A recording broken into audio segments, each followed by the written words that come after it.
शिक्षा एक, दो श्वासों के बीच का अंतर। हे प्रभु शिव, मेरा मन कभी नहीं रुकता। विचार लगातार उठते रहते हैं, एक के बाद एक, जैसे कभी न समाप्त होने वाली लहरें। जैसे कोई नदी जो अपने ही स्रोत को भूल गई हो। जब मैं शांत बैठती हूँ, जब मैं अपनी आंखें बंद करती हूँ, जब मैं शांत होने की कोशिश करती हूँ, तब भी मन चलता ही रहता है। कभी कभी तो और भी तेज हो जाता है। यह पुराने डर दोहराता है।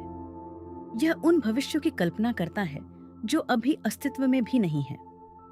यह सोचने के लिए खुद को ही दोष देता है। मैं इसे नियंत्रित करने की कोशिश करती हूँ, पर यह फिसल जाता है। मैं इसे शांत करने की कोशिश करती हूँ, पर यह विरोध करता है। केवल इसे देखते देखते ही मैं थक जाती हूँ। क्या कोई सरल तरीका है जो कठिन ना हो, जटिल ना हो, स्थिर होने का? ऐसा तरीका जिसमें संघर्ष ना हो, ऐसा तरीका जिसमें मुझे अपने ही मन के विरुद्ध योद्धा न बनना पड़े।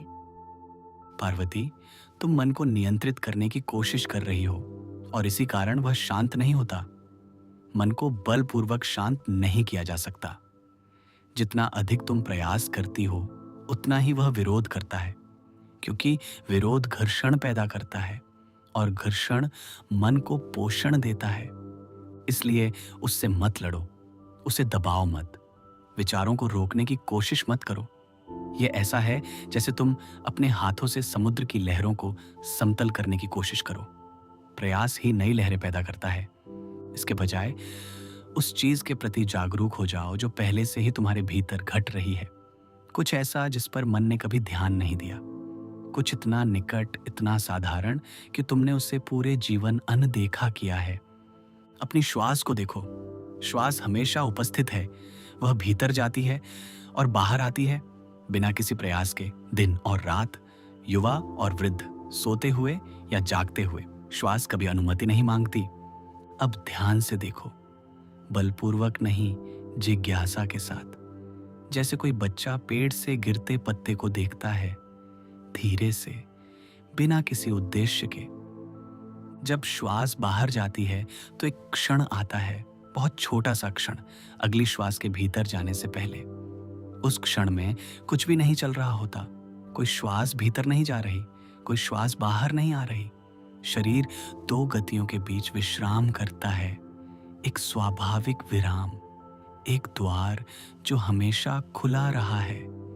फिर जब श्वास भीतर जाती है तो एक और क्षण आता है, बाहर मुड़ने से पहले। एक और विराम, एक और द्वार। ये विराम तुम्हारे द्वारा बनाए नहीं गए हैं। ये कुछ ऐसा नहीं है जिसे तुम्हें प्राप्त करना है। ये पहले से ही वहां है, शांत, अछूते, धैर्यवान। पर तुम उन्हें नहीं देखते क्योंकि तुम्हारा ध्यान विचारों में खोया रहता है। विचार शोर करते हैं, विराम मौन है। विचार तेज हैं, विराम स्थिर है। तुम्हें शोर का अनुसरण करने की आदत हो गई है। अब केवल इतना करो, अपना ध्यान उस विराम में विश्राम करने दो। उसे लंबा करने की कोशिश मत करो। अपनी श्वास को मत रोकना, किसी भी प्रकार से हस्तक्षेप मत करना। उसे मापो मत, उसे नाम मत दो, या मत पूछो क्या यही है। बस उसे देखो, बिना प्रयास, बिना अपेक्षा। जैसे एक क्षण के लिए वर्षा का न होना देखा जाता है, उसी प्रकार उस विराम को देखो।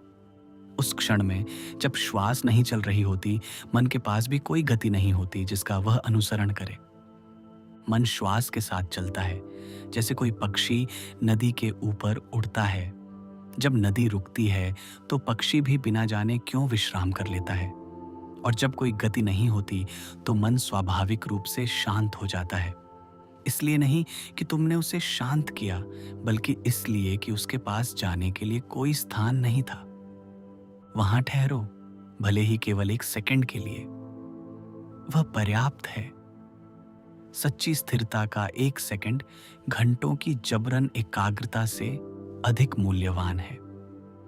उस एक क्षण से स्थिरता स्वयं को प्रकट करने लगती है, किसी बाहरी चीज के रूप में नहीं, बल्कि तुम्हारे अपने मूल स्वभाव के रूप में। तुम स्थिरता को उत्पन्न नहीं करती, तुम केवल उसमें लौटती हो, बार बार, जैसे नदी समुद्र में लौटती है, बस इतना ही। वह आदमी जो रुक नहीं सकता था। एक आदमी था जिसका नाम रवि था। उसका जीवन पूर्ण था। एक परिवार जो उससे प्रेम करता था, काम जो उसे उद्देश्य देता था, एक घर जो उसे आश्रय देता था। लेकिन उसका मन कभी शांत नहीं रहता था। जैसे ही वह सुबह उठता, आंखें खोलने से पहले ही विचार शुरू हो जाते। आज मुझे क्या करना है? आगे क्या होगा? कल मैंने क्या गलत किया? क्या मैं पर्याप्त हूं? मैं दूसरों की तरह शांत क्यों नहीं हो सकता? रात में भी जब उसका शरीर थका हुआ होता, जब उसके पैर दर्द करते और आंखें जलती, तब भी उसका मन चलता रहता। योजनाएं, पछतावे, पुरानी बातचीतों की पुनरावृत्ति, उन लोगों के साथ कल्पित झगड़े जिन्होंने उसे कभी चोट भी नहीं पहुंचाई थी। उसका बिस्तर सोच का एक रंगमंच बन गया था। उसने कई बार ध्यान करने की कोशिश की। उसने किताबें पढ़ी, उसने वीडियो देखे। वह आसन पर बैठा, उसने अगरबत्ती जलाई। वह अपनी आंखें बंद करता, अपनी पीठ सीधी करता और सोच को रोकने की कोशिश करता। लेकिन जितना वह कोशिश करता, उतने ही अधिक विचार आते। जैसे कोई व्यक्ति बार बार फर्श पर पैर पटके और धूल और अधिक उड़ने लगे। वह निराश हो गया, फिर शर्मिंदा, फिर खुद पर क्रोधित। उसे लगा कि उसमें कुछ गलत है। शायद मैं मौन के लिए बना ही नहीं हूं, उसने सोचा। शायद शांत लोग अलग पैदा होते हैं। और उसने प्रयास करना छोड़ दिया।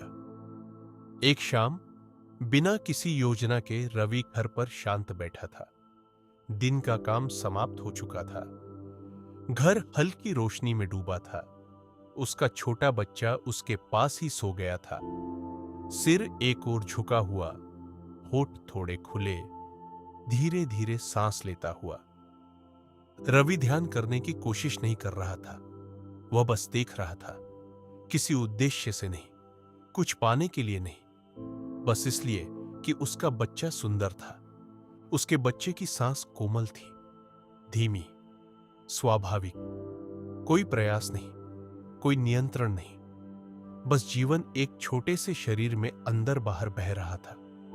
उसने देखा, सांस भीतर गई, फिर बाहर आई, और फिर एक विराम, एक छोटा मौन विराम, इतना छोटा कि छूट सकता था, इतना शांत कि अनदेखा किया जा सकता था। लेकिन किसी कारण रवि ने नजर नहीं हटाई। बिना किसी कारण के, न कोई आध्यात्मिक कारण, न कोई धार्मिक कारण, न कोई आत्म सुधार का कारण, रवि उसी क्षण में ठहर गया। उसने कुछ करने की कोशिश नहीं की, उसने गिनती नहीं की, उसने कोई नाम नहीं दिया। वह बस देखता रहा। और अचानक कुछ अप्रत्याशित हुआ। उस छोटे से क्षण में, दो सांसों के बीच की उस नाजुक भूली हुई जगह में उसके विचार रुक गए। इसलिए नहीं कि उसने उन्हें रोका, इसलिए नहीं कि उसने उनसे लड़ाई की, इसलिए नहीं कि उसने कोई आंतरिक युद्ध जीत लिया, बल्कि इसलिए कि आगे बढ़ने के लिए कुछ था ही नहीं। कोई गति नहीं, कोई अगला विचार नहीं, कोई स्मृति या कल्पना की श्रृंखला नहीं, केवल स्थिरता। यह केवल 1 सेकंड तक रहा, शायद उससे भी कम, 2 दिल की धड़कनों जितना। लेकिन वह 1 सेकंड अलग था, शांत, मौन, पूर्ण, खाली नहीं, सुस्त नहीं, पूर्ण, जीवंत, कुछ भी पकड़े बिना। अपने वयस्क जीवन में पहली बार रवि ने समझा, मौन बनाया नहीं जाता, उसे देखा जाता है। उसने आंखें खोली। बच्चा अब भी सो रहा था, कमरा वैसा ही था, लेकिन रवि के भीतर कुछ ढीला पड़ गया था। ठीक नहीं हुआ, हल नहीं हुआ, पर ढीला पड़ गया, और वह पर्याप्त था। उस दिन से रवि ने अभ्यास शुरू किया, प्रयास से नहीं, युद्ध जैसी अनुशासन से नहीं, बस स्मरण से। हर सुबह फोन देखने से पहले, दिन की योजना बनाने से पहले वह कुछ मिनट बैठता। उसने इसे ध्यान कहना बंद कर दिया। उसने इसे नाम दिया, विराम को देखना। और उसने खुद से एक वादा किया, कोई कठोर वादा नहीं, बल्कि एक दयालु वादा। न कोई लड़ाई, न कोई जोर, बस देखना। कभी उसे स्थिरता महसूस होती, कभी केवल विचार ही विचार। कभी वह सो भी जाता। उसने किसी का भी मूल्यांकन नहीं किया। वह बस लौट आता, श्वास पर, विराम पर, बार बार, धीरे धीरे, दिनों में नहीं, हफ्तों में नहीं, बल्कि कई शांत सुबहों में कुछ बदलने लगा। विराम लंबे होने लगे, इसलिए नहीं कि उसने उन्हें खींचा, बल्कि इसलिए कि उसने उन्हें छोटा करना बंद कर दिया। मन शांत होने लगा, इसलिए नहीं कि उसने उसे चुप कराया, बल्कि इसलिए कि उसने उसे विरोध से पोषित करना बंद कर दिया। और उस स्वाभाविक स्थिरता में रवि ने कुछ और गहरा महसूस करना शुरू किया। न कोई आनंद, न कोई जादू, बल्कि एक सरल, स्थिर उपस्थिति। घर पर होने का अनुभव, जबकि वही पहले से ही घर पर था। अब आप प्रयास करें, आराम से बैठे, अपने शरीर को ढीला रखे, न कठोर न ढीला ढाला। अपनी आंखें धीरे से बंद करें, जैसे किसी दरवाजे को बंद करते हैं जिसे ताला लगाने की आवश्यकता नहीं। अपनी श्वास को बदले नहीं, उसे स्वाभाविक रहने दें। यदि वह छोटी है तो छोटी रहने दें, यदि वह लंबी है तो लंबी रहने दें। आपकी श्वास को किसी शिक्षक की आवश्यकता नहीं। अब अपना ध्यान श्वास पर लाएं, श्वास की कल्पना पर नहीं, बल्कि उसके वास्तविक अनुभव पर। नथुनों में ठंडक, छाती में गति, पेट का उठना और गिरना महसूस करें।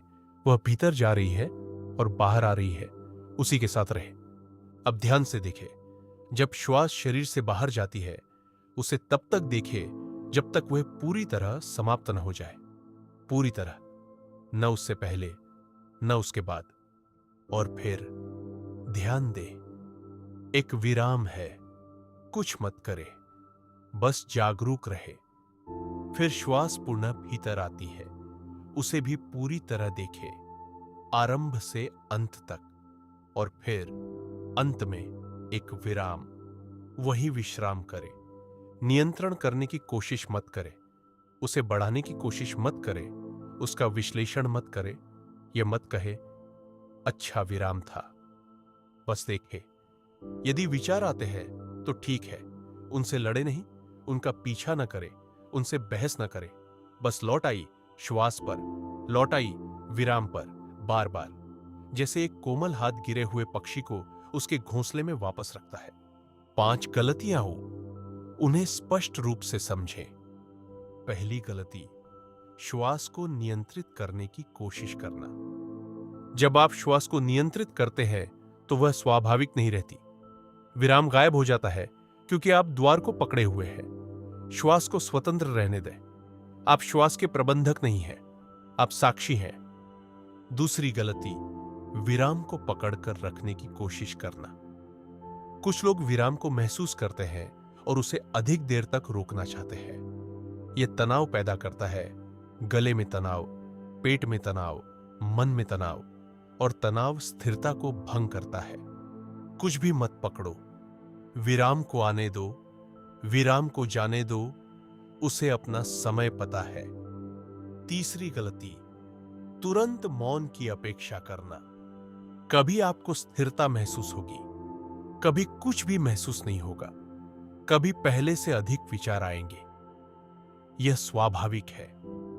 यह किसी अनुभव को जबरदस्ती लाने के बारे में नहीं है, यह केवल जागरूक होने के बारे में है। चाहे वह जागरूकता मौन लाए या शोर, दोनों ही शिक्षक है। चौथी गलती, अपने अभ्यास का मूल्यांकन करना। यदि आपका मन 10 मिनट तक भटकता रहा, अच्छा है, आपने देखा। यदि आप विराम को पूरी तरह भूल गए, अच्छा है, अब आपको याद आया। यदि आपको निराशा हुई, अच्छा है, निराशा भी एक अतिथि है। अपने ध्यान को मत मापिए, देखने में असफलता नहीं होती। पांचवी गलती, बहुत जल्दी हार मान लेना। यह सरल है, लेकिन इसमें धैर्य चाहिए।